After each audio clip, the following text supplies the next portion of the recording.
welcome along to the broadcasting lounge, and it's already that time of the season again where we get to decide our first champion of the season. We're crowning our Enduro Championship for the Spring Series tonight. Final round of the MRX Enduro Cup as part of the Allports V8s. And we are at Portimao for this race in the Algarve region of Portugal, so it should be an exciting 90-minute race tonight. Qualifying just wrapping up. I'm Shane. Joining me in the broadcasting lounge is Corey. How are you, mate? Oh, pretty good, mate. Yeah. Look, these Tuesdays keep rolling around faster and faster. And yeah, Portimao, as it's called as well. Algarve International Raceway. Yeah, let's go for an hour and a half, Shano. Yeah, Hopefully that was exciting enough. that was pretty exciting. Yeah, so endurance racing tonight, and a look at what we've got in store. Unfortunately, we don't have a track map showing there, so this track's been out for a few seasons, but SDK still haven't got us a track map available, which is a bit of a shame. But anyway, Well, we've got a good view of it there, Shano, looking down. So we're looking we down do. at it and going up the screen, I believe. It's coming down. Is that the last corner at the top or the first? First corner at the top, yeah. Oh, there we go. Yeah, it does look like it's got some elevation. Yeah, got So about good amount of elevation change, plenty of undulating corners and very challenging corners over blind crests. Was popularised by Formula One's appearance here during the COVID years, when they couldn't race outside of Europe and they needed to fill in their calendar. They came here for a race and had a very exciting race with some rain midway through. And I think I've just heard the last car towing back to the pits and qualified. So the order you see there on your left is going to be our order for the start of this race. So Leon Duncan lining up on pole from Luke Ullman. Bruce Tannock back there in fifth. And I think Corey might be able to tell us a little bit about how our championship order looks. Oh. I'll come Oh, back to you on that one. you're You've normally got all me. over this, Corey. You're I normally am. I've been all over slack. these things. No, I actually was questioning today whether I even had put down the right thing Oh, for the race. You know, like, yeah, it's been one of those weeks, months, years even. Yeah, let's go. It's nearly the end. absolutely. So, some cars heading out for the warm up anyway. 5 minute warm up. We've got Roger Forbert on track in the Misfits Mustang. On the Discord stream, Shano, all I've got is iRacing. No Okay. overlay. My mistake. I will fix that for you. See, I wouldn't even know if you had me on.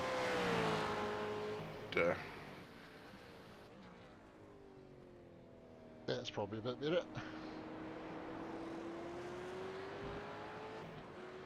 That is. It's very good. At least I can see who we're on. Yeah, absolutely. And even if you've got the old picture-in-picture going, which will be appearing, I believe. Sure will.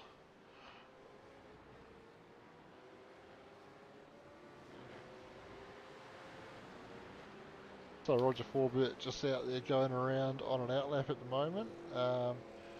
Hopefully he might carry on with a hot lap following this, and we should have time to jump on board and have a look around the circuit, because it is a very, very challenging circuit and very interesting to get on board and have a look. So finally, I had brought up the points, and Sean did mention earlier this week on the Discord about the MRX points. And there is 5 drivers that potentially could take it out tonight, depending on where the other drivers finish in it, I guess you could put it. Bruce Tannock currently sitting on 145 points. Peter Vanderberg sitting on 122. Luke Ullman, so Div 1 rookie. Props to Luke Ullman, he's come up through the ranks, and he's sitting in third, 113. Roger Forbert on 110, and Hogan Shrimpton is sitting on 104. So the next car back down to Graf is on 88. So that's a wee fair drop. So it'd have to be some absolute mayhem. So 70 points for a win. So yeah, and yeah, it's just this is all going to shape up to give us a good final race for the series. Yeah, very exciting. So we have jumped on board with Roger Forbert, and a good person to roll through with, given that he is at the pointy end of the championship. And you can see that double apex right under there, very tricky, and then get the power down just as you finally got traction. Get over that crest, and tries to break loose on you again, and then commit into the apex well before you can see it here. Very late apex in the corner as well though, short shifting up to third. Long sweeping left-hander, I think just a small lift of the throttle and then on the brakes again. Tight left-hand hairpin, back to first briefly before short shifting back to second. And then second gear for this sweeping right-hand hairpin. And then get the throttle down and you've got a long double apex, not quite flat right-hander. Get it in there.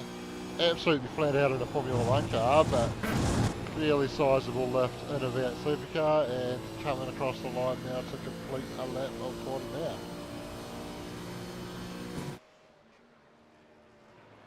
Yeah, so the low 140s is the time, isn't it? Yes, It's reasonably quick. So what I see before is like 5 kilometers the circuit, 15 turns. Yeah, fairly lengthy circuit. Common host of MotoGP, of the Portuguese Motorcycle Grand Prix. So yeah, regular on that calendar, and as I mentioned before, did make a one-off appearance on the Formula 1 calendar as well, and provided some very good racing. Kind of a shame that it didn't find a permanent place on the calendar, but obviously there's a lot of commercial realities that go into getting a spot on the Formula 1 calendar. So Yeah, I see South Africa's jumping in there, but was it 2027 or something like that? That track looked pretty awesome. I can't remember what yeah, it's called off the I top of my head. believe a revamped version of the old Kyalami circuit.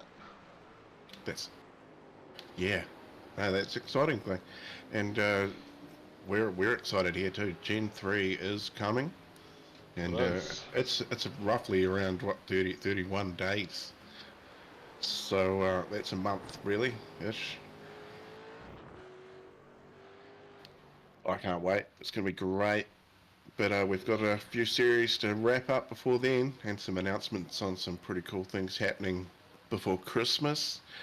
And pretty slack today. Haven't even worried about anything else apart from just making sure I was here in time. Well, at least you got here on time. I'm always on time, early. Well, look at it. We're gritting up. We're excited. Let's go racing. Yeah, that grid filling up now. They'll have 60 seconds to get on the grid because they had a warm-up. They don't get the full 2 minutes. That's occasionally something that can catch guys out if they've forgotten about that. So hopefully they all get on there. Looks like most of those spots starting to fill up now.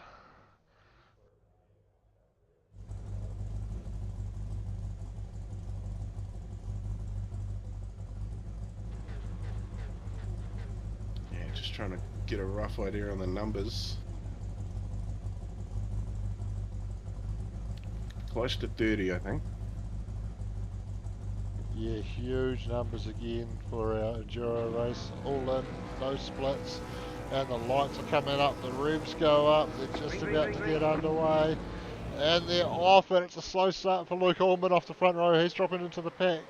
Roger Forbert's been able to get the jump and start to look at challenging for the lead. Peter Vandenberg, his teammate's going to follow him through as well. Bruce Tanak coming through into third place at the moment, and actually sweeping around the outside of Peter Vandenberg to pull off third place.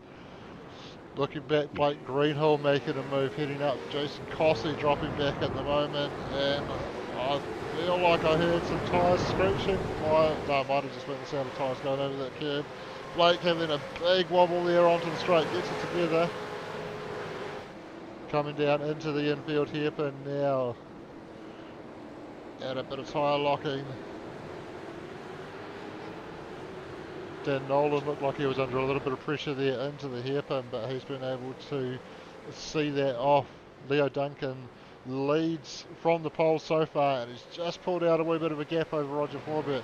Bruce Tannock looking to make moves early in this race, up to third off the line and challenging on the back of Roger Forbert, looking to see where he can go. Darren Lobb already up a couple of spots from his qualifying position. Not the usual qualifying pace we're used to seeing from Darren, and he's looking to make his way through as well, currently sitting in fifth and putting pressure on Peter Vanderberg. And Yeah, plenty of action right through the field, everybody. Still quite bunched up. Some big movers early on. Steve Darren up 7 spots. Phil Whiting up 7 spots. And Michael Dell up 5. Bill Kilgore up 5. Steve now up 8. Yeah, they keep coming. We've got a car around on the screen here. Phil Whiting involved. Everybody's pointing the right way, though. Well, that kind of worked out lucky there, didn't it? It did. Was that Phil Carpenter that went around, I think? Doesn't look like it's brought up any data, so I don't think we're going to be able to go back and have a look at that one. But Leo Duncan's driven the perfect first lap.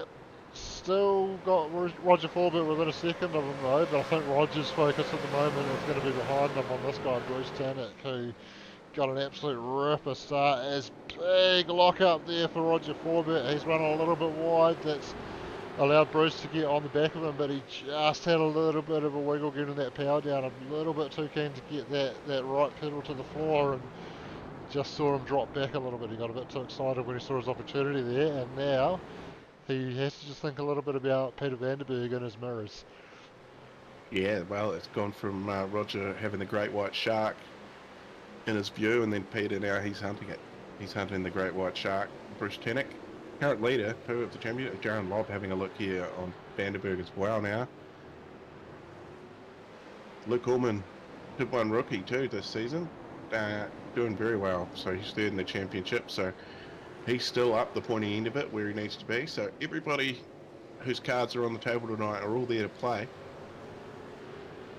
Yeah, Luke doing a fantastic job in qualifying to put it on the front row. Unfortunately, not getting the conversion off the line and drop back into the pack. Currently sitting down in 6th. He'll be looking to see if he can make some of those spots back. But Peter Vanderberg's defending a little bit from Darren Lobb. Darren's able to get alongside. He's going to have to go the long way around, but he's actually going to clear him before he even gets to the braking zone. So very clean move for Darren. I wonder if rather than a defensive move from Peter, that might have been a little bit of, I'm not really too keen on having Darren right under my rear wing. I know I'm probably not racing him in this one, so I'm just going to ease down on the gas and let him go.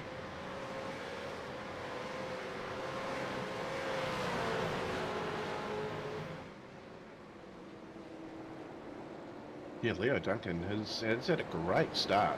So he's got a 1 second lead now over Roger Forbert, who they're in a wee bit of a battle. And here we go back here to Kelman Bukowski. Yeah, so Kelman's not a name I'm familiar with. I assume he runs in Div 2? Yeah, so he's a newcomer this season, Kelman Bukowski. I think is Beckersy. We've nobody's told us any different. Actually had it come up before a stream last night. I'd been calling somebody something for the whole time. That's how I thought his name was set. And yeah, apparently I'd been told a couple of times it's not that. But I've got it right now, Ross Buchan. Buchan. Oh, I did it again. It's hard when you pick up a name. It's hard to drop what you think it is if nobody tells you any different. Yeah, absolutely. And then someone tells you different, and you can't get into the habit of changing it, and then you forget about it. Yeah, I hope Brad wasn't watching. I think he's streaming tonight because he'd give me shit about that. Michael Dowell putting a bit of pressure on Dan Nolan at the moment as well. Actually, very tight battles here. Ross Watson with Jason Crosby all over the back of him. Jason's going to pull out on the run towards turn 1. Actually a tricky spot to get the move done, but if he can position himself in the right place, he climbs over that curb, manages to deal with the curb enough, and I'd say he's made it stick over Ross, but he's got Robin Bradbury just sitting there as well, looking to stick it up the inside, and they gave him plenty of room, and then just manages to get that inside into the next corner, and now he Now he should be in the clear, but Robbie's still there putting the pressure on. And of course, a few cars back, well, just a few cars back behind this, Adrian's out. If we could get a look and see what's on his bonnet, Shana, there's been a thing. So, I think on his bonnet is Delta Goodrum, I believe. So we did have in a stream a couple of weeks ago, a prize given away for if somebody could point out who that was, and they said it was somebody else. So I don't know whether that went out, but I think it was actually mentioned that was Delta Goodrum. So we better clear the air. Okay, fair enough. Always interesting, isn't it? Yeah, bit of a shit yarn on a Tuesday. You don't get them because you're racing normally, Shane. Yeah, I'd normally be out there doing it. As Bruce Tannock has got Darren Lobb sweating all over the back of him now, so we've seen plenty of battles between these two in recent times, and it looks like we're going to have another one for our viewing pleasure tonight. Oh, I wish I could replay that.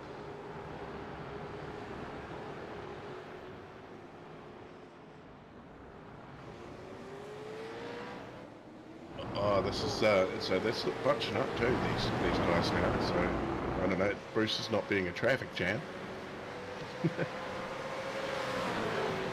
Look, no Leon out there tonight either. So I think he's out celebrating tonight. Big dive from Darren Lobb. Yeah, I did notice that Leon's name was missing from the list tonight, as Darren's been able to pull off that dive. He went deep into the corner, but managed to get back down to the inside before Bruce could try and sneak it up there.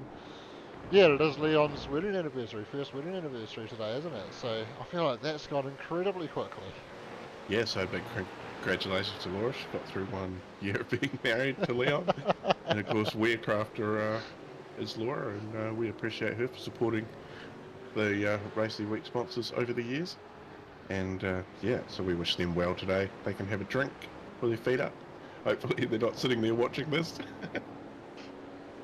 We'll play it back to you, mate. Do you reckon Leon was planning on racing tonight, and then Laura went, "What do you mean you're going to be on that thing on our anniversary?" Oh yeah, I don't know. I don't know. Sim racing can be quite addictive, I've heard. It can. Yeah. You can't just take things away from people that are addicted to it. It's cruel. But to be fair, I do know that Laura is very supportive of Leon's sim racing addiction, so I would imagine he just decided to do the right thing and spend the evening with her. I'm sure they've probably gone out somewhere to celebrate. Steve Darren not having a great time with it out there. I did see a photo of Leon today with quite a bit of fizzy. So he's chips and fizz. And Steve Darren, he's parking it up, has he? Yeah, I think he did say he might not be racing at all tonight. He wasn't a big fan of the track, wasn't really gelling with it. He's just had his sim in pieces as well, doing some renovations, and has only just got it partially back together, so I think that's probably a factor as well, and looks like he's decided to call it a night. Yeah, well, you've got to get it all how you like it, or it's not going to be much fun, is it? So hopefully Steve gets it all set up how he needs to, and he'll be back out, I bet, real soon. Here we go. We're on here with Tim Volk, and he's running around in 17th, is he? Yeah. Yeah, he's 17th. He's got Grant Bristow half a second up the road from him at the moment.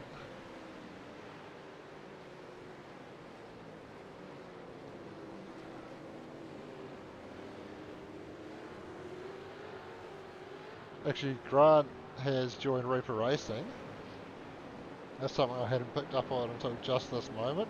Although I had previously noticed the Devil's Cut logo on the Reaper Racing cars, so probably should have put two and two together a little bit earlier. So good on him. Grant's joined John O'Gibson's team, and a few of the other guys out there running for that team as well, with that same livery plastered all over them. Yeah, it's always good to get teammates. I witnessed it last night. Teammates in an oval race that I was commentating on, and having there was a driver there without teammates, and there was teams there with teammates, and you know that one guy found it very hard. So that's just a sign of it. It's always good to bounce stuff off, but this whole community overall, Shano, was pretty good. If anybody sings out needing anything, there's always somebody out there willing to help, and one of those people is MRX Racing's. You know, they're on board with us for this endurance series, and I believe there's some specials on aluminium to be had this month. Oh, who's that? That looked like Kalman Bakissi. Yeah, Kalman Bakissi. Looping it into the wall, and yeah, no front bar there, so maybe in for a fast repair. Yeah, that's a shame because that's a very beautiful car he's got there. Tribute to the old Mobil 1 HSV Peter Brock car with the 05 on the side. Yes, I got Stefan Adams, who's just going around him there. Got him up 12 spots, so he's now into 20th. It's the slow car up in front. Who's that up there? That's Michael Jones. Yeah, I've just noticed him dropping down. I wonder if he might have just had an off track or... Yeah, down 2 positions, and up in front of him, Jono Gibson. He's down 7, so not the best start for Jono. Yeah, Jono having a bit of a rough run so far, but plenty of time to get back into it. He's got Trent Bennett way up the road now, but Trent's up 14 spots. As someone's just had a little spin there, it's a jigsaw car, it's Dan Nolan. So Dan Nolan having a wee moment and getting back into it now. We can have another look at the Kalman Bakissi crash. So coming through the hairpin, and he just squeezes that throttle a little bit much and hits the armco on the inside. Obviously took the mounting points off the front bar there, and as he's done the flick spin to get back going, it's just flowing off. How's it going, Nico? Nico joining in the chat. Wonder if we'll be seeing the MRX safety car. Well, that is a possibility. I was going to bring that up when you mentioned Nick, that we might be seeing him out in the MRX Camaro safety car, as Dan Nolan has a little bit of a brake lock there. And we can go and see what happened to Dan as well. So we caught the tail end of this live, so he's in a bit of a battle. Misfits car alongside him and just gets hit by the Digital Bogans car there. I think that might have been Jason Cossey, and I did notice because he crashed in around the same spot. He's down 7 spots, so I wonder if something had happened there. Yeah, it looks like it is Jason, and I think he's just redressed this. So yeah, so he's just pulled to the outside, slowed up, and waited for Dan to get there. So he's recognised that he messed that one up, got it wrong, and he is now behind Dan. So I think, yeah, we're just going to see here. Dan finally gets to him and he just pulls over and lets him go. So good on you, Jason. We all make mistakes, but good to see that you've owned that one and given the spot back. Yeah, I think that's good sportsmanship. That's what we'll call that. Yeah, she's nice and warm in the commentary box here in the broadcasting lounge, Nico. Almost a bit too warm, but that's alright. Yeah, well, it gets warm when you get excited, and we're excited because we're V8 racing. It's Tuesday night. It's always exciting. There's always a good battle going on, and everybody's still pretty close together. We've got a good battle going here. Phil Whiting. Yeah, Phil Whiting up the inside on Bill Kilgour. Speaking of names that you pronounced one way the whole time and then found out that it was wrong. Yes, that is another one. Yeah, and it's nice that somebody come out and told you. And they're still side by side. And of course, speaking of Bill Kilgour, actually, let's go and say it on the SuperCars NZ community page. Oh, is that him? Yeah. Oh! Yeah. Now, we will see good sportsmanship here because we know Bill is a good sportsman. And there we go, he slowed up. So that's another sign of it. But yeah, so go out there. You can get on the SuperCars NZ community page, and Steve Darren has got a trade me option up for the SuperCars NZ hat, signed by none other than Bill Kilgore. Yeah. And yeah, you can get on Trade Me, and I think it's got 250 on it. If that doesn't sell at 250, then it's going to go up for auction next week. But somebody comes out and buys it for 250, you can get your signature on it. There's still time in November for the Bill Kilgore hat to make a little more. Somebody's got to get out there with 250 bucks and buy it before the ad runs out, though. So if you're watching this, or if you're watching this later in the future, this is in the past, yeah, get on the SuperCars NZ community Facebook page, look for that option, head on over to Trade Me, and get amongst it. Doing it for Movember, men's mental health, testicular cancer and prostate cancer. And yeah, I say it November in and November out, that sim racing is one thing that helps out your mental health. So there's my mental health rant for the evening, Shano. But Movember, if you want to donate for me, yeah, you can find that somewhere on the SuperCars NZ page. I'm heading up the SuperCars NZ team. We're versing KSR and BRA. I talked to Xavier last night. He hasn't done much, but I know KSR and myself are pretty close at the moment. I'm on 250 raised, and there's a few guys in here I'd like to say cheers to, but we'll wait for a little bit for that. So Roger Forbert just dropped a couple of positions on that last lap. It looked like maybe he was letting his teammate Peter Vanderberg go. I think his pace has just dropped off a little bit, so he might have used a bit too much of his tyres in the early stages, that he let Peter Vanderberg get around him and got Bruce Tanek, and then Luke Ullman was just able to sneak by a couple of corners later as well, and Luke putting pressure on Peter Vanderberg currently as well, so showing very good pace after the slow start, settling into it now and looking to get on with it.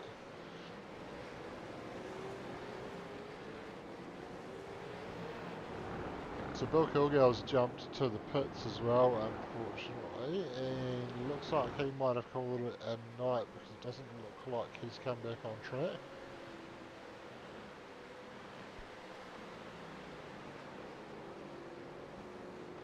Your timing tower playing up for me. Trent Bennett up 19. Yeah, I don't think Trent put in a qualifying time though, because we're used to seeing him closer to the pointy end. So I would say whether he often, especially on the practice nights on Monday, likes to start off the back. I don't know whether he's decided to have a go at that intentionally tonight, or if he just wasn't able to put a lap together in qualifying. But either way, it looks like he's making his way through from the back. And I think I actually just missed him making the pass on Michael Dow, because I noticed that gap getting very close, and then when I clicked on it, it just seems to have opened up since then. And we do have data on. Everybody is in the pit lane at the front at the moment. It is flooding through. We got picture in picture. It is a race in pit lane currently. Top 10, top 11. So is there a safety car out? I believe that could be what has happened. Who was it? Who was in the safety car? Hang on. Nick Mitchell is on track. We have a safety car early in this race. Yeah, the previous Enduro Cup races we have been seeing that safety car come quite late in the race, either closer to the. Oh, that battle for the pit lane. I'll have to get a replay of that. You're live. I could just rewind. Because that was great. Yeah, let me know when you've got that ready to go, and I'll bring that up again. But Stefan Adams has cycled to the front. He has chosen to stay out.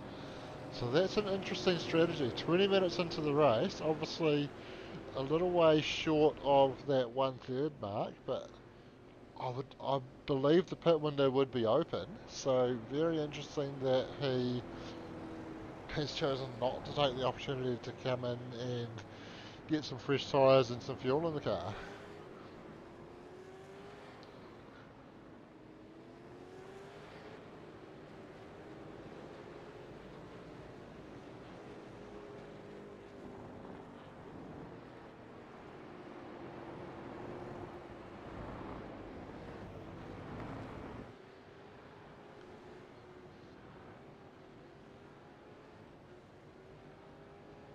All right, Shano, I got something for us.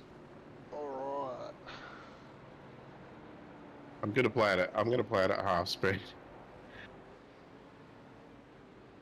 So yeah, Bruce has got out of the box. Of course, Leo, he's further up the pits, but this gets tight. Yeah, 4 cars all really close together on that exit. Oh, yeah, that is very close. I believe Bruce has been called, and the only car that hasn't come in is Stefan Adams. He's stayed out there in the Sim Black ZB, so he is current leader, but still has to pit. And we're only 12 laps into this hour and a half, so 22 minutes.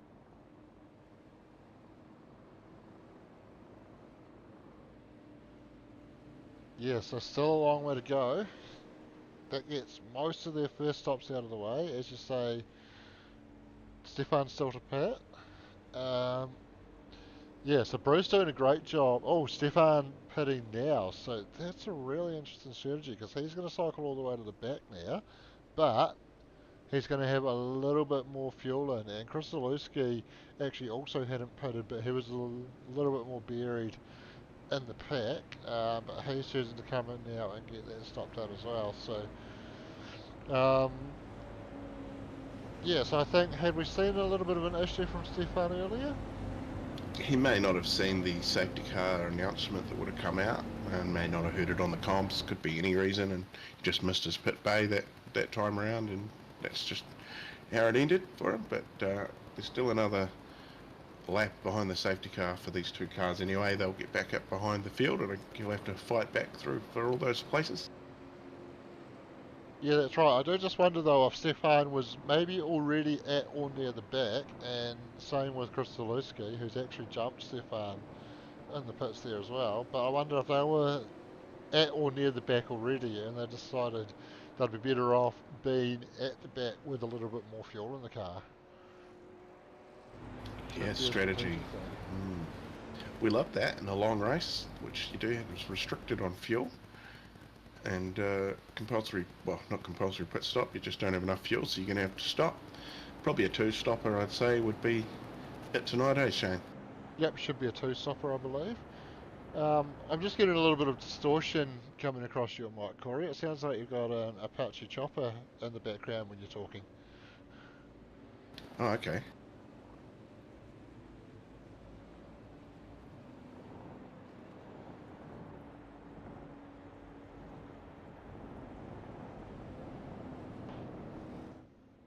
Anyway, so Bruce Tanek moves to the front with Stefan having taken that pit stop, and he's going to have control. So he's done a great job in the pits to jump up at least a couple of spots.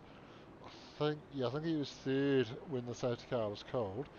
So I would assume, looking at the numbers, he's got 2 seconds less stationary time than Darren Lobb, about zero point 0.8 of a second less than Leo Duncan. So I think he's just short fueled a little bit, stopped that fuel, and I think Leo tried to do the same thing when he saw Bruce coming, tried to react to Bruce coming down the lane and get out ahead of him, and he just wasn't quite able to time it right, and Bruce was able to get ahead as Nick Mitchell peels away from the pack, so he's going to make his way back into pit lane, and they'll get the green flag, and Bruce Tanek is going to have control of the field once they get that green flag. It's up to him when he goes.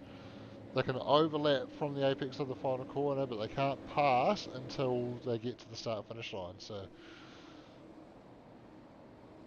That should be sorted. I don't know why the noise suppression had stopped working. yeah, that sounds much better now.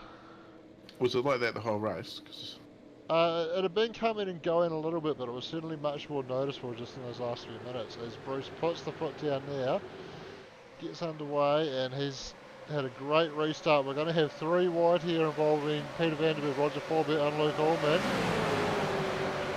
Bit of drafting there, Luke tucking into the draft. It's spreading out behind. We might get a 4 wide moment here.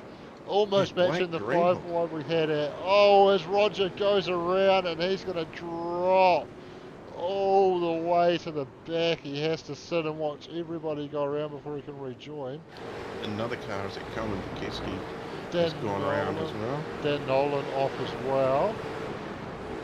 Kalman already a lap down, and he is at the back of that pack as Dan Nolan comes back on, and I think he's probably going to have a slowdown to clear on that rejoin as well, because he did have to cut across the grass on the rejoin there. Yeah, cold tyres, and there's always trouble in these V8s. Anything to do with tyres. Yeah, Let's go cars. Tim Volk as well. Sorry, Shane. Safety cars breed safety cars, and yeah, everybody keen to get racing again on cold tyres, having just been in the pits and just probably a little bit too keen, and yeah, we saw a bit of four wide action and resulting in some contact there and a couple of guys going around. So not what we want to see, but it's all part of it. They race hard. Sometimes there's not enough room on the track for all the guys that want to try and race together, and it doesn't work out as planned. No, that's 100%. But at least in a sim, you can just hit reset. Yeah, every now and then though, you get a little bit upset. But geez, that Hail Mary from Blake Greenhill there, up the inside. God, that was a good pass. It's not the first time he's done that too. The old Hail Mary passes. Well, no practice. Yeah, Blake's got Luke Ullman all over the back of him now, so Luke dropping back off that restart. So the start wasn't great for Luke, the restart also wasn't great, and now he's going to look to move forward again. Get it in. Might have dropped a bit during the pit stop. Is that where it was lost, or was it? Oh, it was the start of the race, wasn't it? Yeah. Yeah, he dropped back at the initial start, but he was involved in that side by side with Peter Vanderberg and Trent Bennett. No, it wasn't Trent Bennett. It was Roger Forbert, and yeah, obviously we saw the contact that sent Roger down towards the tail end of the field, and I think that might have just caused Luke to drop back a wee bit as well with that incident. Currently behind Blake and looking to see if he can find his way around. Yeah, well, as we know, Blake is a hard man to get around. Most BMW drivers are. They don't use indicators.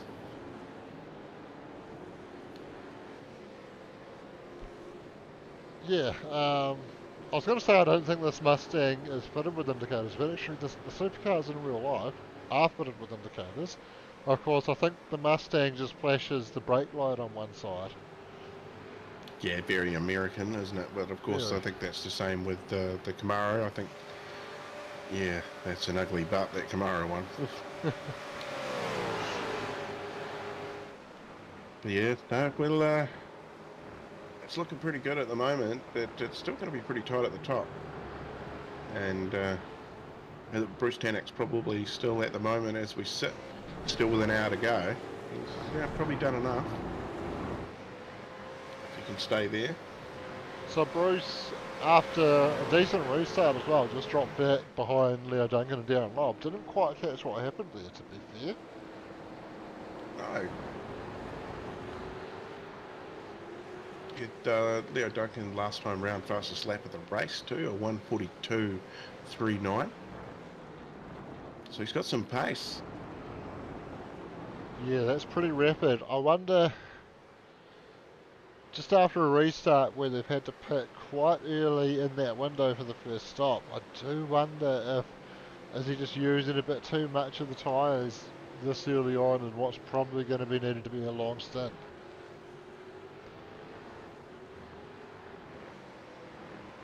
Yeah, well, they've all just, everybody's now on fresh tyres. Everybody's had their first pit stop of the night.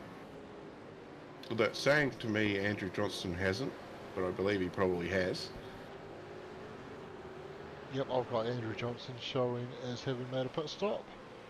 Lap 11 with just about everybody else. Interestingly, Phil Carpenter showing as pitted on lap 10, so he had actually just been in, might have even been in the lane when the safety car was called.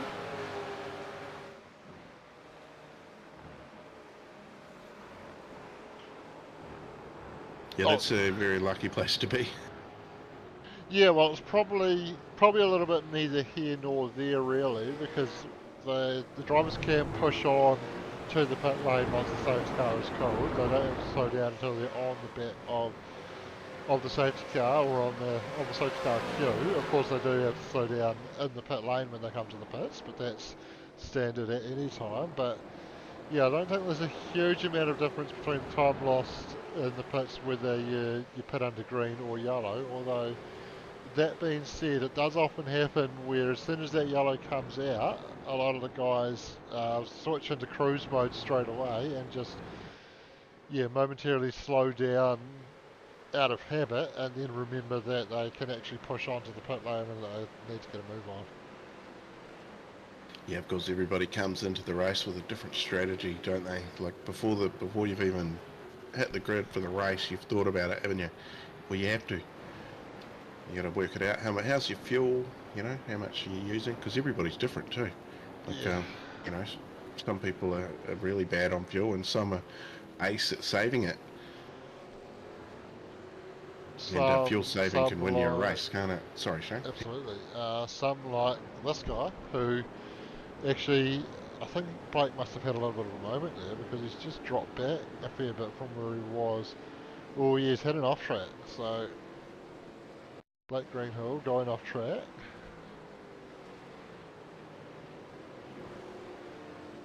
Oh, he's had a tap. Loops around. Does make the fence as well.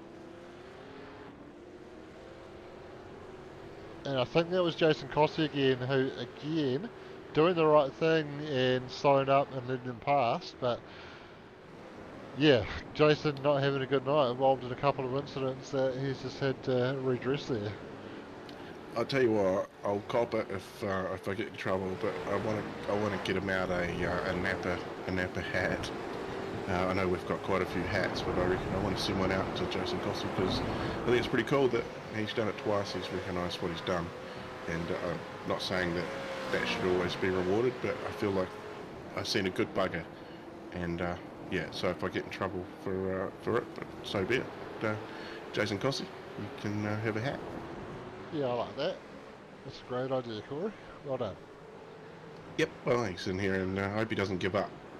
Uh, keep going, because that's what it's all about.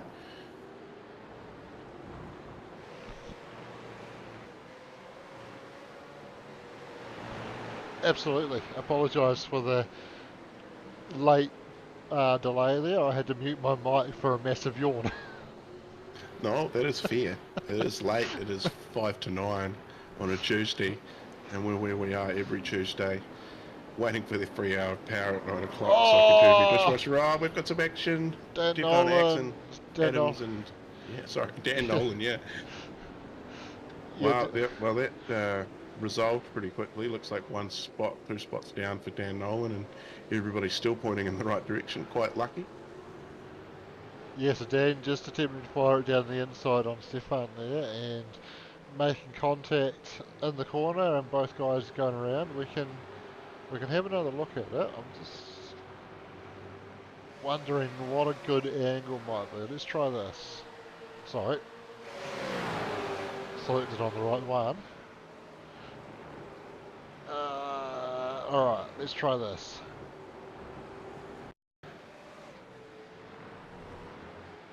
So Dan from quite a way back has a big lunge. Gets a long way down there, but he was locked up and understeering. And the key part is you need to be in control of your car, and I don't know that Dan quite was. So Stefan might not call it in because it hasn't resulted in, or it's resulted in a natural redress, I guess, where Dan looped it as well and ended up behind him. But I think if Stefan does call it in, I would say Dan's probably going to be taking a trip through the pit lane for that one, unfortunately. Everybody seems to still be revving up for what was a pretty rowdy final round at Adelaide at the weekend in the V8s. Well, the final race, Saturday was a bit of a snooze fest, and then Sunday they were like, oh well, we don't need these cars anymore, let's wreck them. It was a bit like that. There was some pretty impulsive stuff happening from fans and drivers, to be fair. Just remember everybody's out there is just trying to do their best. And we can appreciate that, like this man who's won himself a hat for just generally being a good bugger. I can't say what, the C word, because he is, yeah, good, yeah, I love it. And he's back in a battle here with Blake Greenhill, and we know he's also a good bugger. Yeah, and I can confirm we will see you next Tuesday, but don't go anywhere yet. We've got a lot more racing on this Tuesday. Yeah, next Tuesday off to Spa, Shano, and we're getting up the pointy end of the Allports Spring Series, and action aplenty this week too. We've got the HPR Series on Thursday, Shane. Yeah, we sure do. I should be able to tell you where we're heading, but I don't. I can't, don't know. Got him. Yeah, you got me at the start, but I got you back. I mean, I very rarely have the information that's asked of me. You normally have the Yes, championship order, so I thought it was a pretty safe bet to throw to you on that one. it was. Yeah, no, I normally am pretty on the ball, but completely slipped my mind today. But anyway, here we are, and we're a fair way into it. But it's only 20 laps. We've only done 20 laps, so that's a bit of a battle here. Ross Watson in a battle with Michael Dowell. Grant Bristow, who I'll shout out to, he's just back there, gave me a donation towards Movember this week. Thank you very much, Grant. Good stuff. And Grant, one of our nation's everyday heroes as well. He's a firefighter, so very cool. That is, yeah. Yeah, Finns do great work. Not just pulling cats out of trees. They'll save your life, and there's probably bound to be, if not somebody listening and watching or racing tonight who's had their life saved by a firefighter, there's probably somebody who knows somebody who has. So.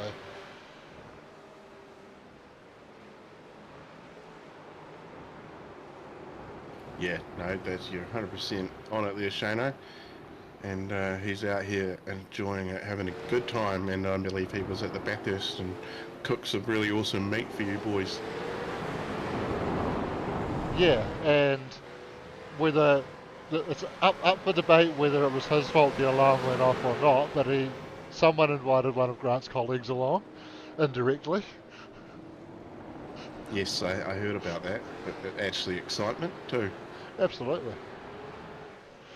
So Ross is having a bit of a lock up at the apex of the hairpin there and losing out to Michael Dowell. Tell you what, Shano, we got a couple of misfits. They're in 9th and 10th. Okay, Trent Benet and Scott McKenzie. Sorry, yeah, I can't think of a fancy way to say your name, Scott. Scottish McKenzie even. Yes, they're up 22 and 23 spots respectively, so it's about a fairly good haul. Only, well, near on halfway in this race. Yeah, closing in on halfway. Not too far away from that marker now, so also probably not too far away from when they'll be starting to think about that second stop. Obviously, the first one came a little bit early, so my strategy normally is to try and split it into three. So for these enduros, that would obviously be half an hour, half an hour, half an hour. But they only got 20 minutes before the safety car was called, and they all came in when that safety car came out.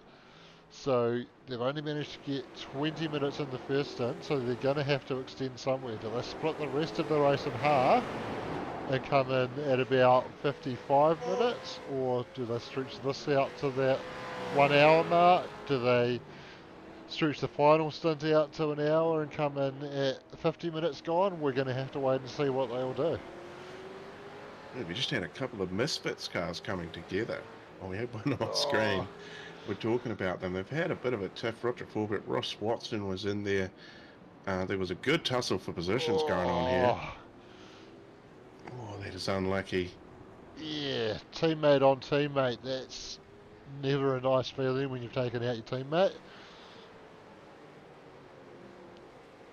Yeah, do you reckon there'll be another safety car, Shane? Ooh, well, let's see, eh? There could be. Probably depends how Nick and Sean are feeling, really. Yeah, well, I wonder if we can pull pull Sean in and maybe pick his brain at how, pick how's the vibe and race control sort of thing. Yeah, I don't know if they might be a little bit busy though. There's been a few incidents. Obviously, we can't hear what's being called in because we've got that chat turned off. So, yeah, I don't know. They might be a little bit too busy. Yeah, you're right, Jane. They probably will. It has been hectic, and it's still going on here. Blake Greenhall going to take advantage of another one that's gone wide. Yeah, so Roger just caught on the outside of Jason Cossey there, and Blake's been able to sneak it up the inside. Oh no! It's a Oh! mess. I was on board with Roger there as well. Oh, I think, yeah, Roger's a little bit embarrassed about that, but I think he's towed back to the pits. Um, Looks like Jason's jumped to the pits as well. Blake's carried on, but that front bar just barely hanging on there by one end. yeah, I think I just having a look back. It looks like he got caught out with the braking marker. Maybe each driver sort of feeling it a little differently, and just a little bit later than the car in front of him. And there, it's the result. A trip to the kitty litter with a bit of wool.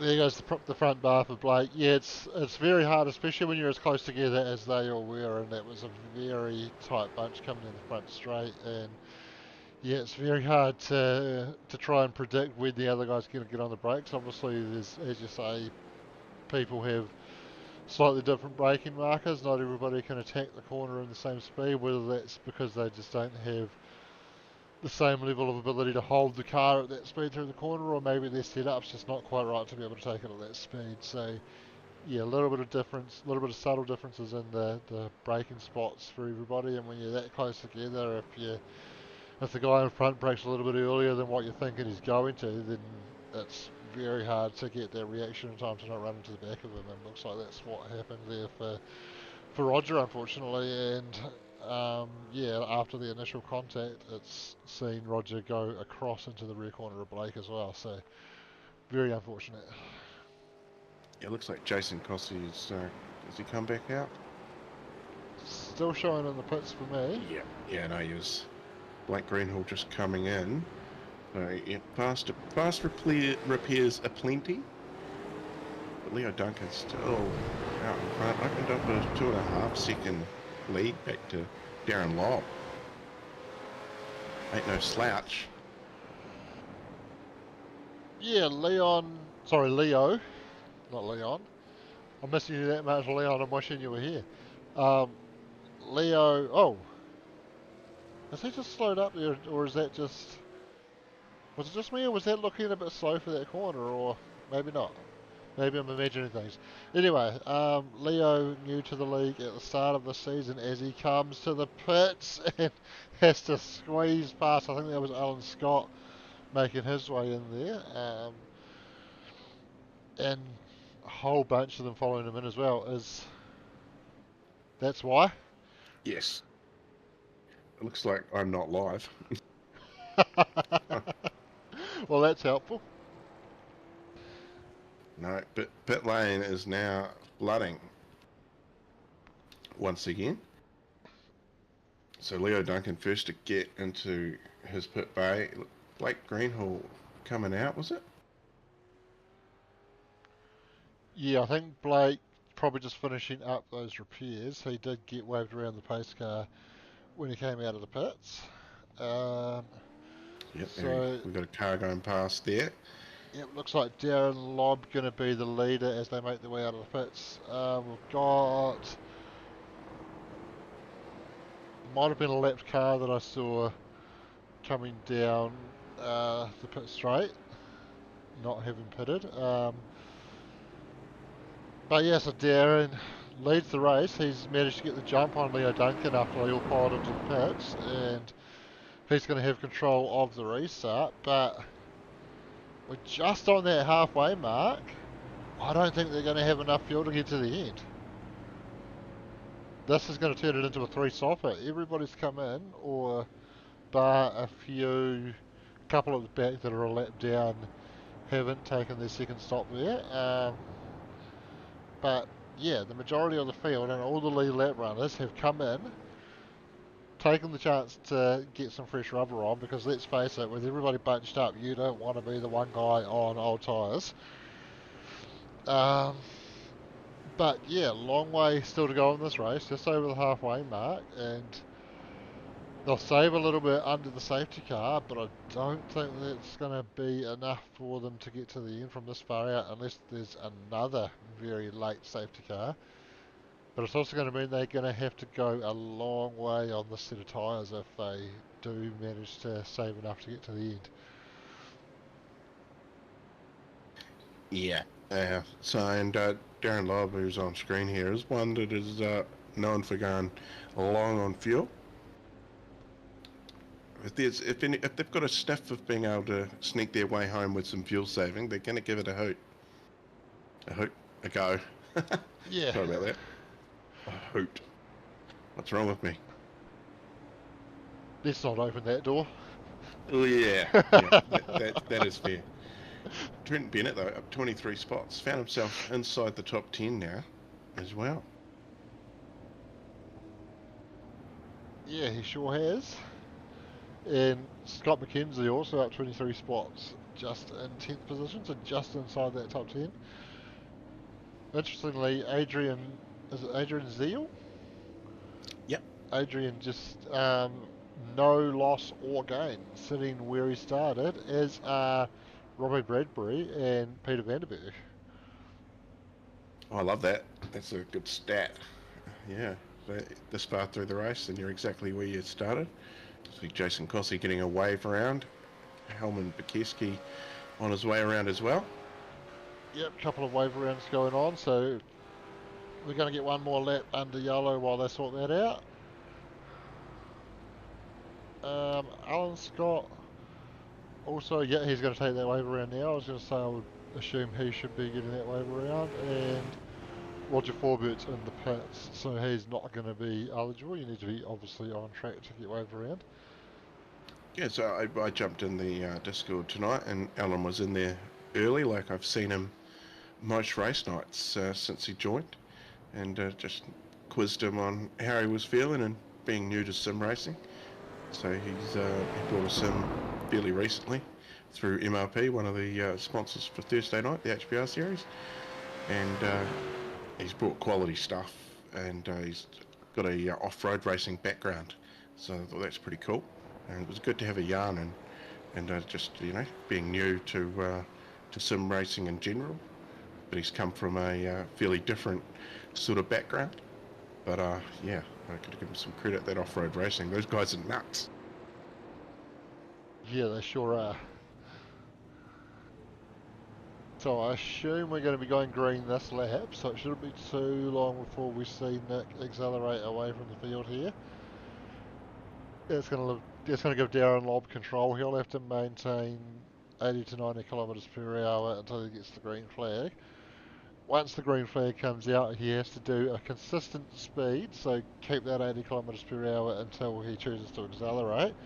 And then once he accelerates, he has to be consistent with that. So if he needs to slow down for a corner, that's fine, but he can't just slow down for no reason once he's gone. He has to maintain that consistent pace.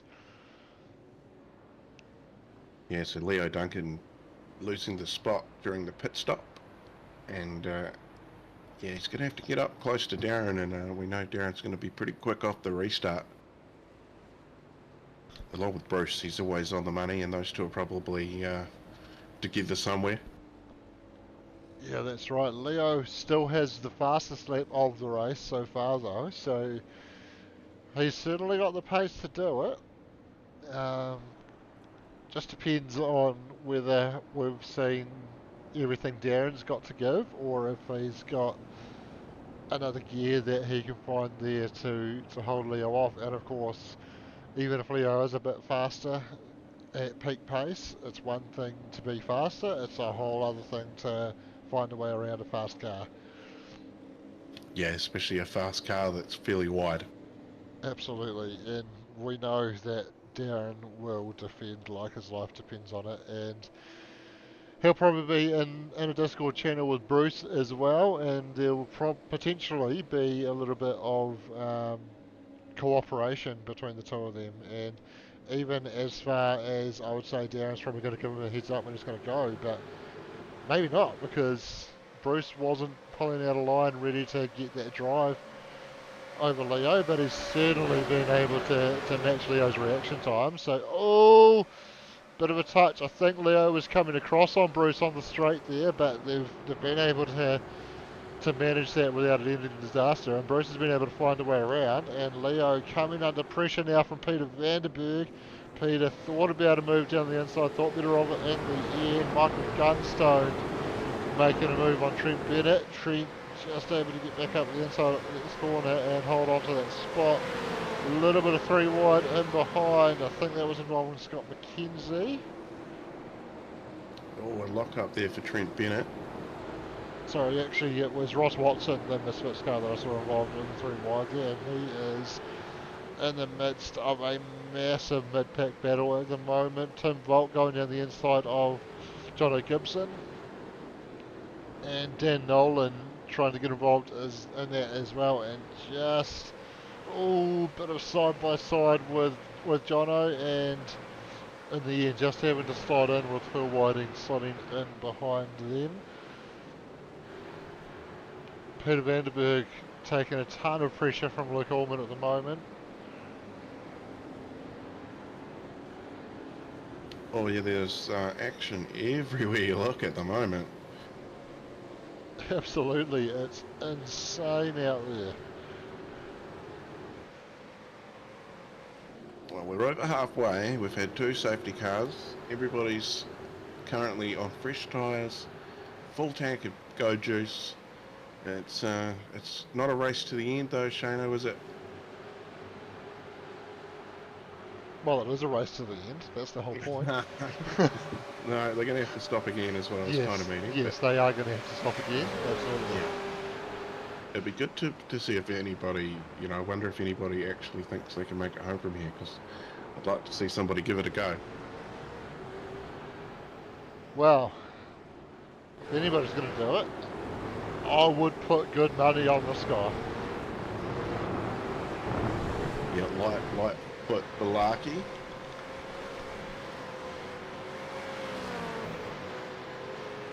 Drives like he's actually paying for the fuel.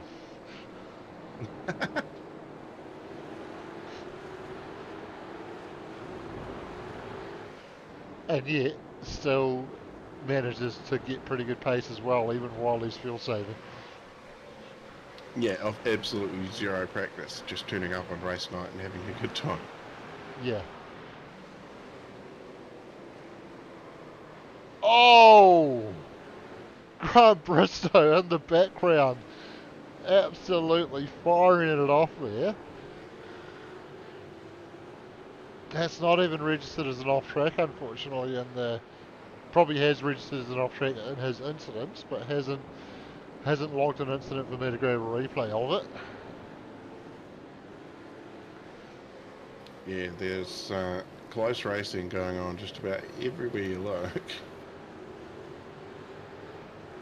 Yeah, when I look down the gaps column on my live timing, I think it's very rare that I don't have a gap that's in red or orange. As Leo Duncan and Bruce Tannock go side by side, there's a bit of a touch there.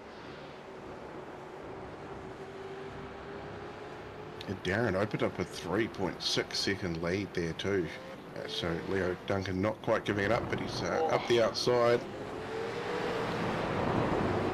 Oh, Bruce just able to sweep in front there. It's a good battle, and I think these two battling tooth and nail like this is what's allowed Darren to open up that lead, which is now 4.5 seconds, and it's also putting that pack right on the back of them. Peter Vanderberg not far away from Leo Duncan's rear wing at all, and there's a whole angry pack coming in behind. They're definitely right there, Shane, and everybody. It's all still up in the air. If Darren wins, he's going to maybe go up a little bit, but I think he's just a little bit too far out with these other guys there. It's, whoa, Bruce. Oh! It was a touch. And I believe a redress here too, is he? He's giving it up the spot or still pushing? Still pushing. I think he's gone on with the pass, Leo. And oh, there's more of a touch. This is getting pretty chaotic. It's, to be honest, I think it started with that bump on the restart as, oh, Robbie Bradbury just getting a touch there and taken to the infield. I think all that between Leo and Bruce probably started with that contact we saw on the restart, and I think there's just been a bit of tit for tat return serves following on from that. Yeah, nobody wants to give an inch, Shano. Yeah, elbows out as we close out this MRX Endurance Series, and a special thank you to Nick and the team at MRX for backing us. Whoa. Michael Dell almost into the back of Scott McKenzie there.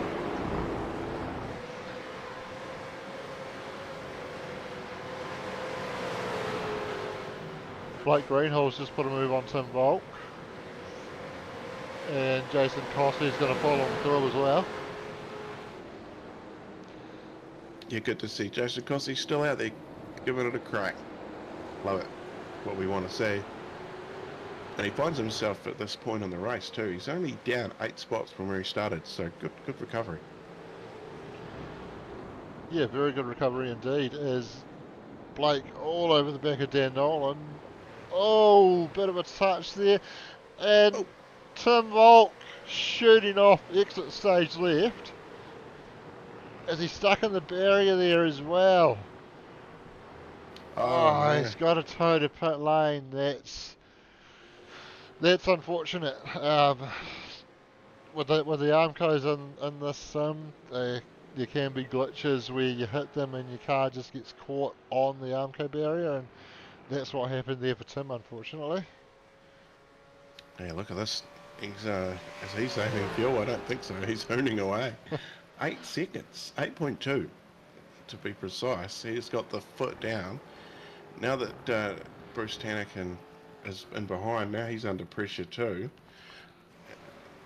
Coming into turn 1 here, there's still that angry pack of, it's like a cycle race, you know? We've got a leader and then you've got a, what do they call that bunch of cyclists? It's not the F-Wit one. The peloton. That's it. Yeah. They're all jostling for position. Yeah, and the peloton's going to have to work together a lot better if they're going to catch this breakaway.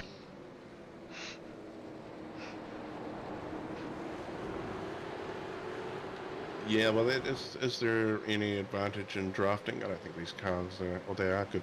Are they good for drafting? They are, aren't they? Yeah. Yeah, they get a draft. They'll get a decent draft down the front straight.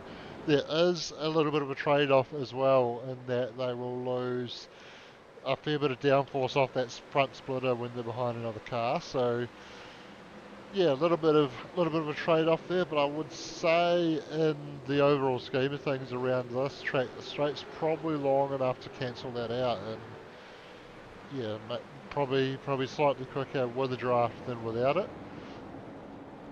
Yeah, but at the moment, Darren Lobb's doing 43s, 143.65 last time by. And this pack behind are all 145s, but of course they're all fighting for position. So defending, you know, they're not necessarily got their head down. 10 seconds that gap now opened up at the front for Darren. Briefly.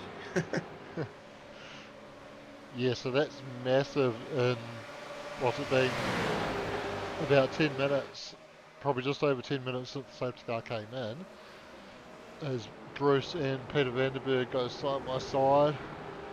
Bruce able to hold on to the spot there. Now Duncan's got Luke Allman all over the back of him at the moment. Tell you what, Shane, if I was in this pack of cars right now, I'd probably damn near think about coming in with half an hour to go.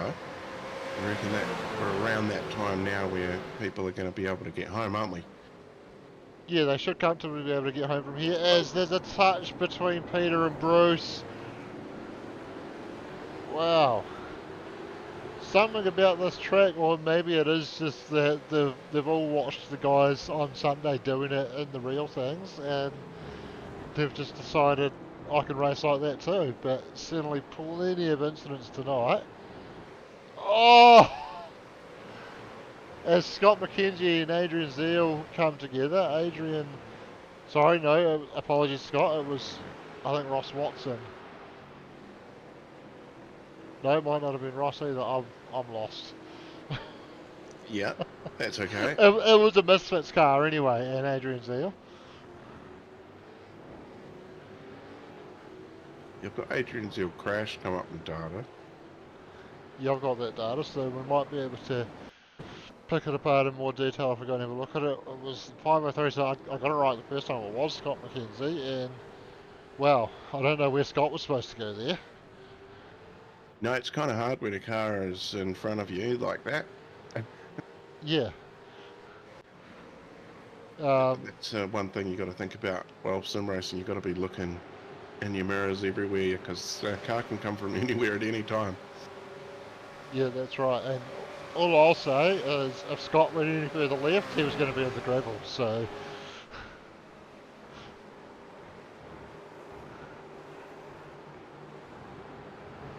Leo Duncan now is in second spot in the front of that angry pack, and there's an 11-second gap to Darren Lobb there, so a bit of fighting to do.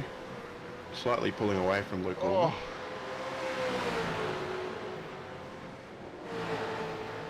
Adrian Zeal just had a bit of a loose moment on the exit of turn 3 there. And Blake Greenhill and Grant Bristow going side by side. Jason Cossey just in behind. Still, Blake and Jason haven't been far separated most of this night, have they? No, they've been together all night, these two, and it's been a battle. Blake down 3 spots in 15th currently. He's got Dan Nolan up in front of him. Scott McKenzie up 20. Trent Bennett is up 26 into 5th spot now with that Misfits car.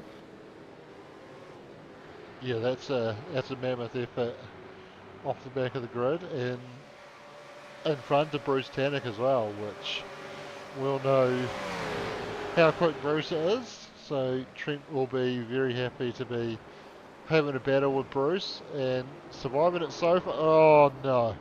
No, you didn't just happen, Shane. The less said about that, the better. Let's move on to something else. Wow. Lost for words. That was instant. Literally, as the words came out of my mouth, that one happened. Yeah, that's unreal. I don't even think that could be a record. You hadn't even finished completing what you were going to say. We don't need to finish it. And yeah, I was far enough through it that there's no way I can back out and act like I was going to say something else. No. Oh, we love to see it. No lid skids though, so I'm not fully satisfied. I'm not satisfied unless there's a lid skid. That is my new thing. Been commentating on some oval stuff and they've been on their roofs. Trent and Scott having a bit of side by side. Yeah, these Misfits cars love racing with each other. They drive each other to get quicker. But yeah, Roger Forbert, has he come back out? No, I don't think he did come back out. No, it looks like he's called it a night, sadly.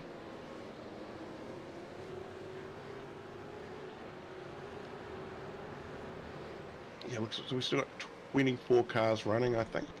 We've got 25 still running.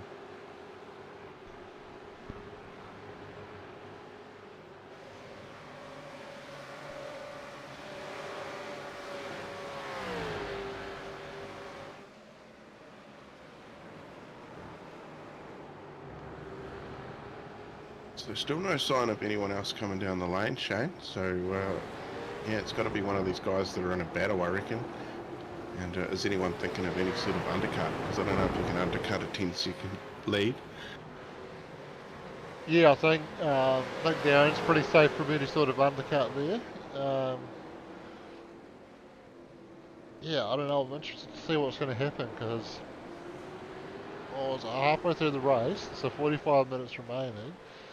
So if you split that in half, you're looking at about 22, 23 minutes. So we would probably be expecting them to see them in the next couple of laps if they split that last portion of the race in half.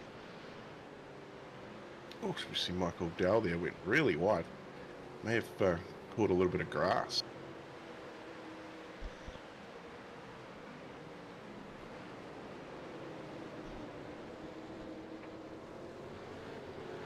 Johnny Gibson it is there. I was trying to work out who that was that gets the job done. Yep, sure Taking is. advantage. Yeah, Reaper Racing, Johnny Gibson. The Dr. Death. And yeah, I had the pleasure of meeting Jono. He won the bucket that travelled with me halfway up the island. Well, it went all the way from Christchurch to Christchurch to Auckland and back to Cambridge before I got rid of it. Yeah, very cool. Shame he didn't make a detour through Taranaki, and I could have met somewhere to claim it, but anyway. Yeah, no, that's a wee bit far out. But I have had to go that way when it snowed through the middle. But I did hear today, right on Christmas, or the end of Christmas there, they're going to shut the desert road. Scott McKenzie having half a look at Phil Carpenter. Almost managed to sneak his way through there actually, but he's going to be caught on the outside and he's vulnerable to Trent Bennett now. Teammates going side by side again. And Trent able to get that spot, but goes a little bit deep, runs wide on the exit, but able to just carry enough momentum to prevent Scott from being able to get back down the inside there. Yeah, the field is quite getting spread out at the front there now. Still plenty of action going on right in the middle, right here where we are. Oh, bit of a lock up from Ross Watson up ahead there. Looks like it didn't hurt him too much though. He's been able to carry good momentum through that section.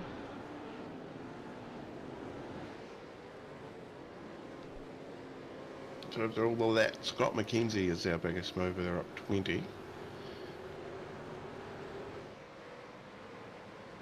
Yeah, so that incident that Trent had with Bruce set him back in that regard, didn't it? He was, I think, about 26 spots up on where he started. Now just 19.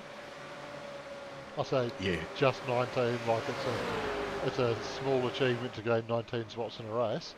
But he might be going to try and match his teammate here. Had a look at Phil, just had to bail out of it in towards the apex there, but he's gonna go down the inside here, locks the brake a little bit. That's going to give Phil the opportunity to get back down the inside, but Trent's going to have the inside for this next corner and has made it stick for now, but he's just going to have to be wary that Phil is within range to fire it down the inside of the hairpin, and because of that he's gone a bit deep, locked a brake, but seems that that's a corner where if you do get in a bit hot, you can carry that momentum around the outside and get away with it. Oh, he's skipping it back up the inside. Is he? It's going to be side by side down the hill. Next corner's a left-hander, so Trent's in the favoured line for that one. But can Phil hold on the outside and get the... Oh, as Trent goes far too deep under brakes, locks up, goes wide. It's a tricky spot as well because it tightens up very late in the corner, so you have to brake a long way through that corner, and these cars do not like braking and turning. No, you're 100% right, mate. They don't. And that's one of the hardest things about driving the American, is the braking. Yeah, very much so. You do want to do want to trail the brake into the apex, but just a very small amount of brake on that trail brake to avoid locking that inside front. And obviously Trent got in there with a little bit too much to do with slowing the car down while also trying to turn it, and just had a Oh, massive lockup. Speaking of massive lockups, yeah. You hadn't even finished saying lock up, and Belaki was locked up, and everything avoided. Even on my screen there, he came very close to the back of Dan Holden's car. Oh, we're going to ditch it and bang around. oh, Jason Cossey in the fence, so he hasn't had the best of nights, but still out there doing it. Good on you, Jason. And yeah, I think every incident he has at this point and keeps going, he just deserves that hat even more, doesn't he? Oh, yeah, you're 100% there, Shano. He definitely has earned that hat tonight. Just you're keeping on, keeping on.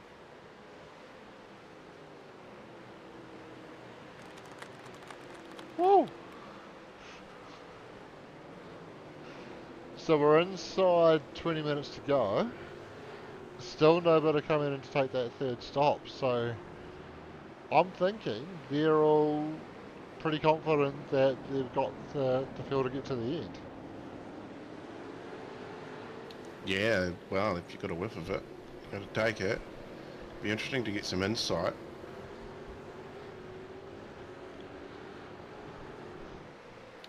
I might sneak away, get some insight.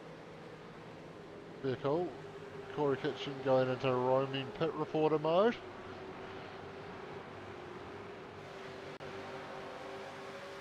Meanwhile, Blake Greenhill having an epic battle with Trent Bennett all the way over to the pit wall. And he's going to see if he can round up Phil Carpenter at the same time. Not quite able to do it, but Blake Greenhill picks off Trent Bennett. Trent slipping back even further after those incidents. Oh! That was just a bit of a pinch at the apex, and unfortunately Blake ended up getting turned around there.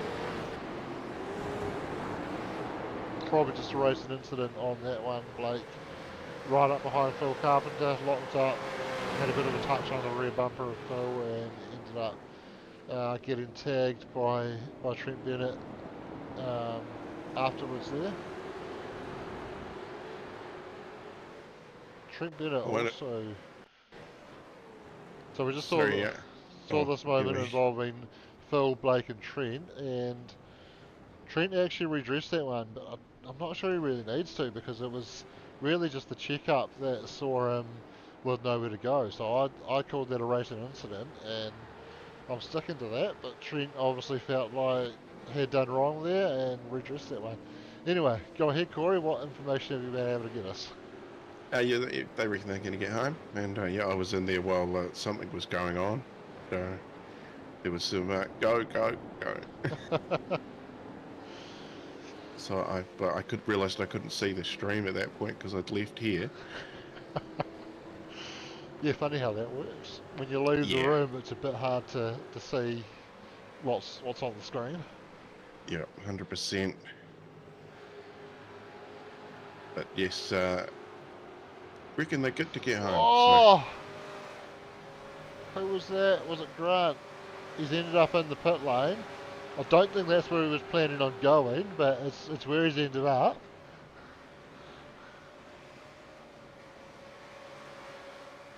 And I think we can catch it here. I just caught it in the corner of the screen. I saw him getting loose, and sure enough, it resulted in him firing across the road. And yeah, by the time he's gathered it up, he's behind the pit wall, and really no choice but to carry on into the pits. Yeah, he may have parked it up, I think. Certainly stopped in his box and went up on the jacks, and still sitting there. So it's a bit longer than a fast repair and a set of tyres. What's that there in that picture there, Shane? That car at the front. Doesn't look like anyone's in there, but he's on the lane. Not in the car though, so that's a false call. Shut up, Corey. Yeah, not in the car. I think because he's been in the car, it's always going to keep it there until he leaves the server now. So Grant is coming back out now. So in there for 51 seconds, so I think what happened is as he's come across the line there out of control, he probably hadn't scrubbed enough speed off and just got a speeding and pits penalty.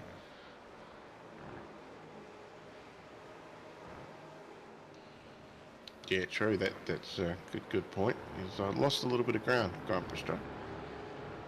Yeah, a little bit. 51 seconds there wait, so I would say he did get done for maybe a aggressive entry to the pits. Well, it was certainly aggressive.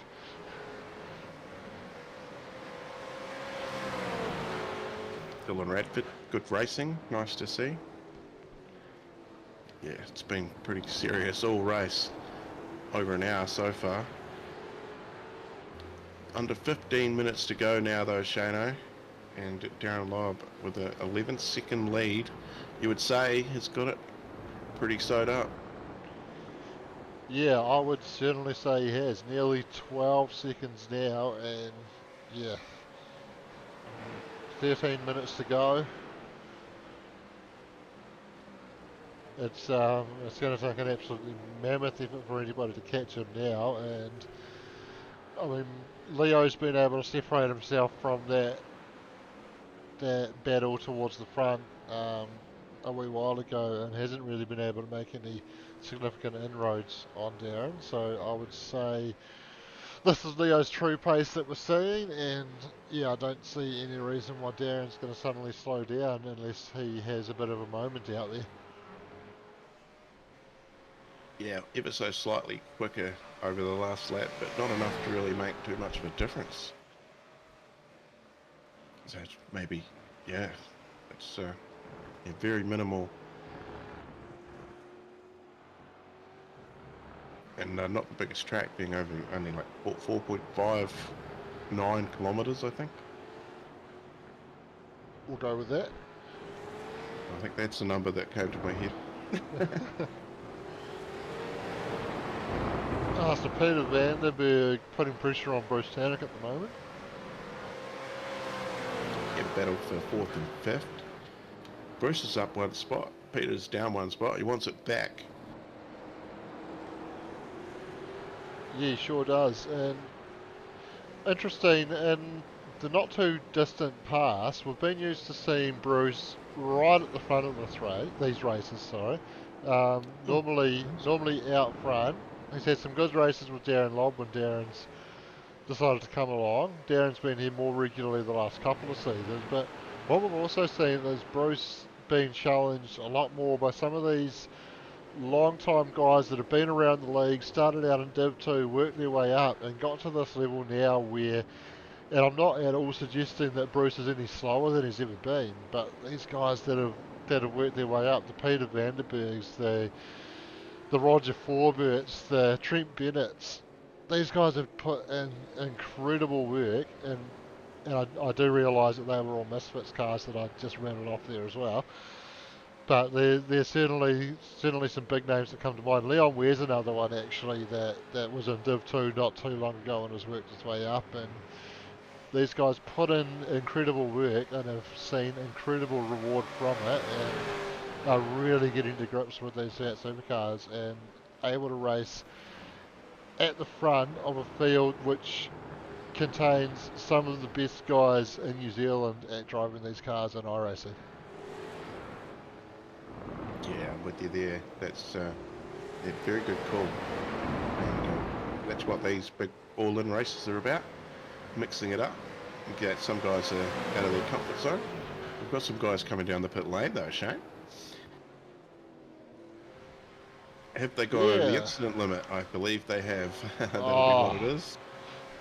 We see a drive-through for these guys, or they've been told off and given a drive-through by race control.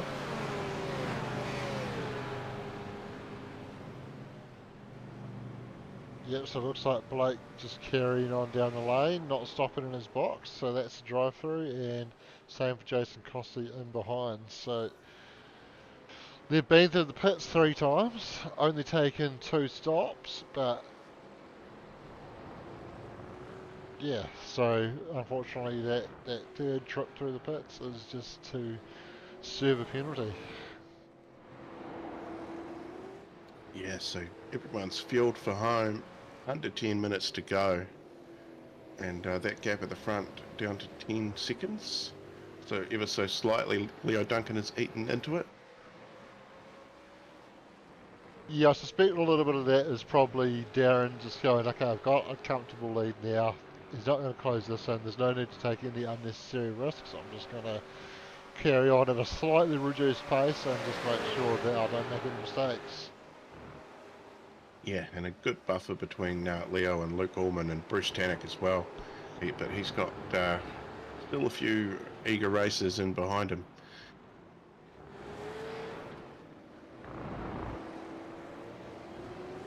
Well, there's eager races all the way through this field, isn't there? Yeah, they've spread out a little bit now. Everybody's sort of gotten into their positions, or they're still trying to fight back from having some unfortunate... Here we go, we're going to go around the outside, probably a bit hard there. Yeah, hard spot to do it, but he was able to get side by side. Got the exit out of turn 3 and had the momentum, but Bruce just putting his car in the right place to be able to defend. Yeah, Bruce get a good drive out of the corners too, but I think Peter's a little more eager, you know, under brakes maybe. Seen him close up in the tighter sections and sort of lose it where it's a bit more flowing. Hope that makes sense. Yeah, it does. And just while this battle's going on as well, Robbie Bradbury just sniffing around in the background, seeing if he can pick up some of the pieces if it goes the wrong way. Yeah, sit back and watch. 45 laps just rolled over as Darren crosses the line. 7 minutes almost there already left to go. So we're probably looking half a dozen more laps. Not quite. We're going to hit 50. Yeah, what is it, a minute 40, so yeah, I'd say probably 5 laps, including this one, so I'd say we're probably going to be a lap short of that 50 marker.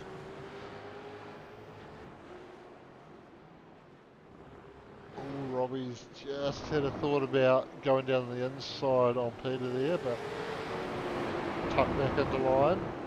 This is where Peter's able to get through that corner nicely, where we saw him get side by side with Bruce a lap earlier on this run, but not quite close enough here. Bruce taking a late apex through the hairpin though. Oh, this championship is still anyone's game, I think. We're going to have to wait until just after the race to find out where this goes, but couldn't have scripted it any better. Yeah, the great thing is iRacing will automatically take the results as soon as they're uploaded into the system and calculate all the points for us. So as soon as the results are official and uploaded into the iRacing system, we'll then be able to go in and see who is our champion for the MRX Enduro Cup.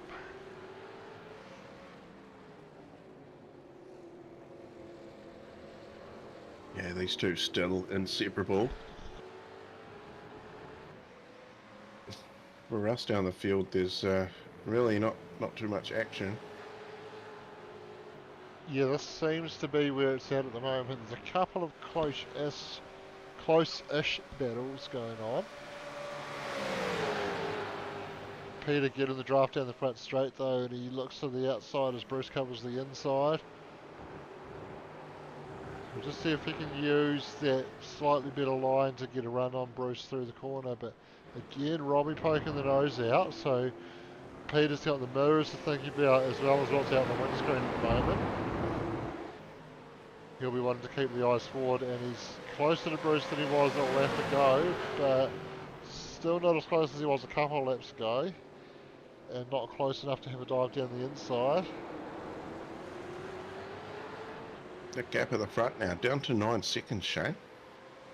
Nearly into the 8s. Yeah, it's coming down slowly, isn't it? But it's going to need to be a lot quicker if Leo's going to have any thought of challenging for the lead. Yeah, not very much difference. Well, there's a second difference between the two in the last lap. Leo a second quicker, just under a second. And yeah, Luke Allman a little bit quicker than the pair of them as well, but he's now 4.8 seconds back from Leo Duncan too.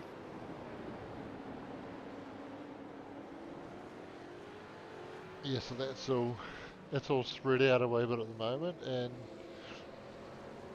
yeah, this is not even the battle for the podium, battle for just off the podium, but these guys are racing hard for 4th place.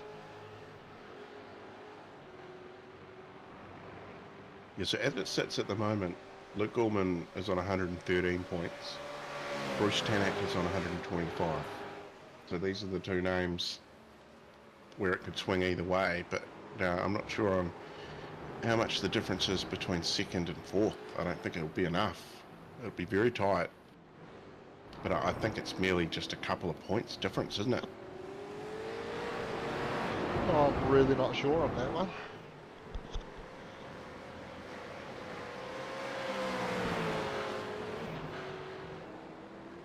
Inside the last 3 minutes now, as Bruce goes a little bit wide at the hairpin, he's been taking that later apex there, which I think might just make him a little bit vulnerable if Peter's able to get enough momentum into that corner to stick a nose down the inside. Yeah, so Peter Vandenberg's another name that's up there too. Just looking at the scoring, as it sits, Luke Allman would score 64 points. And Darren Lobb Bruce Tanak is in 4th. Is he? Yeah. Yep, 4th. Yeah, so it's only one behind. So yeah, that's it's only 2 points difference. So yeah, Bruce is probably looking pretty good at the moment. To remind us what the gap in the championship coming into tonight was. So Bruce Tanak's on 125. And on 122 points is Peter Vandenberg, who's just in behind him, so not enough to get past. Luke Allman, who's in front, by only one spot. Oh, yeah, only one spot, but if Peter can get past, or if anything happens to Bruce from here, then yeah, it's his to lose now, and I'm pretty sure you'd be aware of that as well. Don't want to get into anything crazy, because yeah, a trip down the lane or something now would be absolutely terrible. Yeah, well, not a lot of points separating these two. I guess if they just swap positions, that's probably not enough. But I wonder if Peter gets by Bruce and then Robbie's able to sneak through as well, does that give Peter enough to claim it? Yeah, so it's 3 points, isn't it? Yeah, between these two. Oh, well, there goes that around. idea because Robbie's just looped it. Cursed again. Kind of. But yeah, it's really interesting to unpack it on my screen. We see a bit of action. That's Darren Lobb and Alan Scott. Barely new to the league, Alan. So he'll, oops, sorry, mate, and carry on. Yeah, I just happened to look at your inset there as that happened. 30 seconds to go, so this might be the final lap, or is he going to get around for another one? I think he might just get around for another one, actually. Yeah, but 47, almost 48, so the next one will be the 49th, will it? Yeah. We almost get to 50. See Darren coming up and crossing the line. Very close to 50. Darren comes across the line to take the white flag now. And Peter Vandenberg is sniffing. It was side by side momentarily on this lap again. Bruce immediately moves over to cover that inside line. Peter looking to see if he can get the better line through turn 1. Bruce came back across but wasn't able to quite get back to the racing line. But Peter not able to get enough of a run through there to make a move. But if he can get through this section cleanly, and this left hand has been one of his strong suits, he just has a little bit of a wobble off there though. That's actually given Bruce a bit of a run away from him down towards the hairpin. Oh, he has half a look as Bruce takes that late apex again. Just locked a brake there to avoid contact. season-defining stuff on the last lap. That is excellent. You couldn't script it. If Peter gets in front, would be only 2 points spread. So that Robbie Bradbury thing has been happened. You go in the screen there in the background now, 5 seconds behind these two, 5.8. And he looks like Peter's sort of lost it through that flowing section again. Lost a little bit of ground, but we get up to these tight bits towards the end as we see Darren Lobb here coming up to take the checkered flag. Yeah, Darren takes the win. Dominant performance tonight. Leo Duncan's going to come across the line in second. Luke Ullman rounds out the podium. But this is the battle we've been watching. Bruce Tannock is just going to be able to hold him off. Comes home in fourth, although Peter getting the run towards the line. Oh, he's got him! Or was that? No, sorry. The line's earlier. I got a bit excited there. Oh, Bruce had already backed it off because he had already crossed the finish line, so ignore me, people. Bruce finishes fourth, and that should be enough to wrap up the MRX Enduro Cup for spring 2024. Robin Bradbury coming home in sixth after that late moment, was able to hold on to that position. Michael Gunstone seventh, Jono Gibson eighth, Ross Watson ninth, Dan Nolan coming home with the top 10, Adrian Zeal 11th, Trent Bennett 12th, Phil Carpenter just coming across the line now in 13th. Andrew Johnston coming through the final corner now, he is 14th. And he's got Chris Zalewski just behind, he comes home in 15th. Blake Greenhall, bit of a rough night for Blake, but comes across the line in 16th. Jason Costley, rough night for him as well, but he scored a head out of it at a P17 tonight. And Phil Whiting may have already taken the checkered flag. I think he was a lap down and he's already back in pit lane. And Michael Jones coming home in 19th.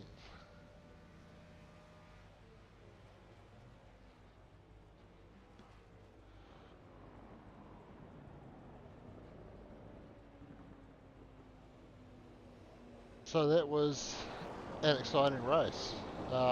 Plenty of action going on, plenty of drama going on, and we'll say unofficially at the moment that we think Bruce is our champion. We'll get more numbers on that soon. I think it's still going to be unofficial there because there could be some points penalties handed out post-race that we'll have to keep an eye on. But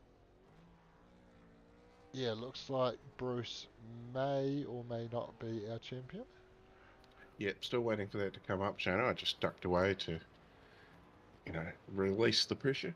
And yeah, there's still nothing there yet. But I'd say he's done enough with the 2 point spread and the points there. It does drop away, I think, a little the further down you get. Here we go. I just got the notification saying it's ready to be looked at.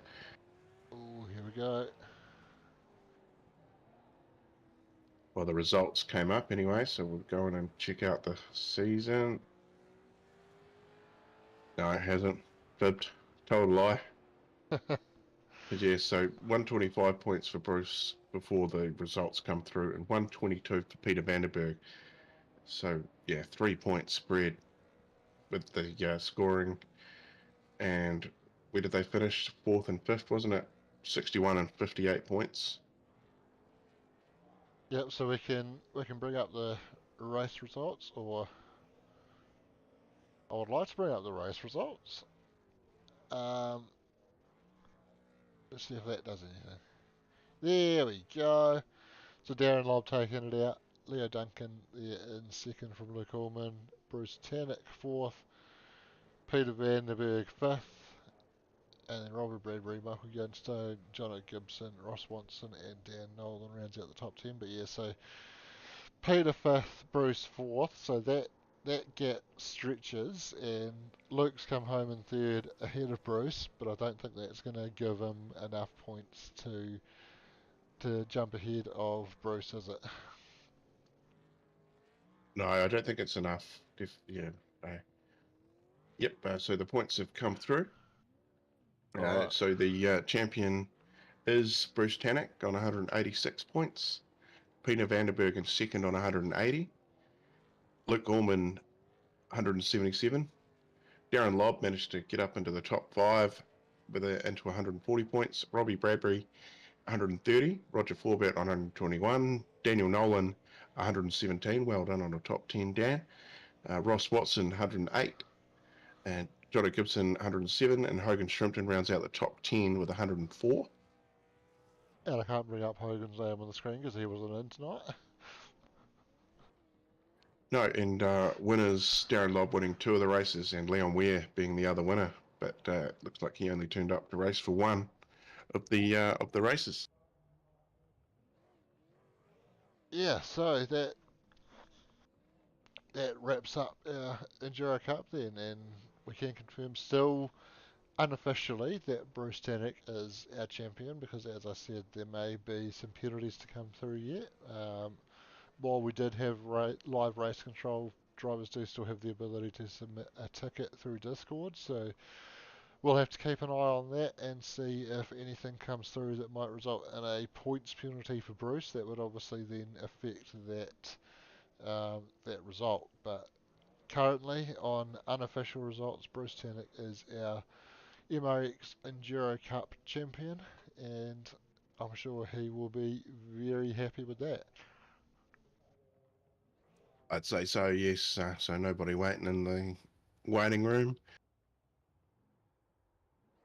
Yeah, unfortunately, it would have been nice to have a chat to Bruce off the back of him wrapping up that championship, but I guess he's got somewhere else to be, so that's alright. We'll move on and wrap it up. So big thanks to MRX Race Sims for sponsoring the 3 Enduro rounds this season in the Allports V8s. Once again, MRX backing that MRX Enduro Cup, which they've been involved with for I think about 3 or 4 seasons consecutively now. So that's very cool to see, and we appreciate the support from MRX there. Race control scoring has ended. Thanks, of course, to Allports for being the season sponsor of the V8s. And while this wasn't the Allports Championship, they're still the V8s sponsor, and the Allports Championship will continue next week as we round out the last few weeks of that one and the last few weeks in the Gen 2 car as well before we move to Gen 3 next season, which we're all very excited about. Massive thanks to Napa Auto Parts for backing the broadcasting lounge, giving us some very cool prizes to give away, and we've given away one of their hats to Jason Cossey tonight, so that will be coming your way, Jason. Let the admin team know your details, or I'm sure somebody will chase you up for some details if Leon hasn't already sent you something in the past and already got your address on file. Big thanks, Corey, for joining me in the lounge tonight. Yeah, you're welcome, mate. It's always a blast, and nothing makes me happier than seeing the end of a championship go pretty down to the wire, we'll call it, because that could have gone any way. That was awesome. Love it. We love to see it. Yeah, that was really cool. And of course, get on to Facebook and find the details for Corey's Movember campaign there and get in behind that. And thanks everybody at home for joining us tonight for what was a fantastic Enduro race in the V8s here at Portimao. We will catch you all next time. Up the Black Caps.